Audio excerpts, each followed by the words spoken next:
Well, our top story tonight at 11, it was nearly a month ago, a scathing report that was critical of security measures within the Buffalo Public School District. And tonight, the school board met for the first time since. Good evening, I'm Scott Levin. And I'm Mary Alice Demler. That report was part of an independent investigation looking into misconduct within the district after allegations were made by a Buffalo police detective last year.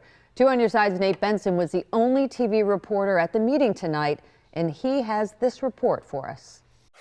Hey there, Nate Benson here from Buffalo City Hall. It's been nearly a month since an independent investigation report was released to the public. Now, that report looked into misconduct allegations within the Buffalo public school system. Tonight was the first meeting since that report was issued, and it was not on the agenda. Which, by the way, is the name of the #1 streaming show Friday nights at 9 p.m. on WGRZ+. But we're not advertising for that right now. Please watch. The report outlined systemic issues within the Buffalo Public School District, particularly with school safety and 911 response. Since this was the first meeting since the report came out last month, one would assume the school board would talk about it during the regular meeting.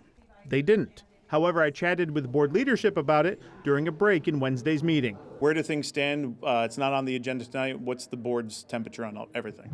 Okay, so we released the information. It's on our website.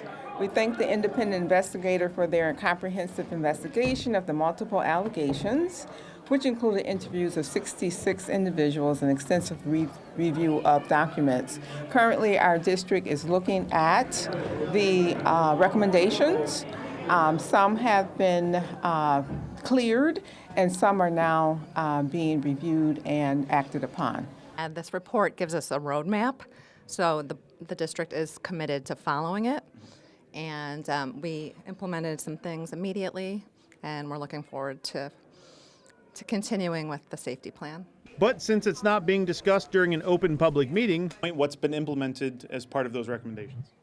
Okay, so one I'm thinking about is that the school staff at School 59, the administrators and the museum administrators have cooperated and have decided on safety protocols together. They're on the same page with that. I did inquire with board leadership about a possible public meeting so the report could be discussed openly by the public and the board itself.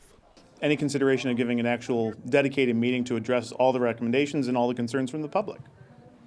Well, if it's requested by the community that we have a meeting, I think that we could possibly do that, yeah.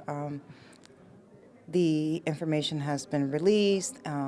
We'll give the community time to digest it, and if they request a meeting, of course. And please note that a lot of the recommendations we're not going to make public. They've been redacted in that report. And so that's not going to happen for the safety and protocols of our schools. But safety is a priority. However, that report outlined systemic problems with safety protocols within the school district. In other school board related news, the board rejected a candidate for interim COO that Dr. Pascal Mubenga had recommended in a 5-4 vote. That candidate was turned down, and now a special meeting will be needed to select a new one. On Your Side outside Buffalo City Hall, Nate Benson, Channel 2 News.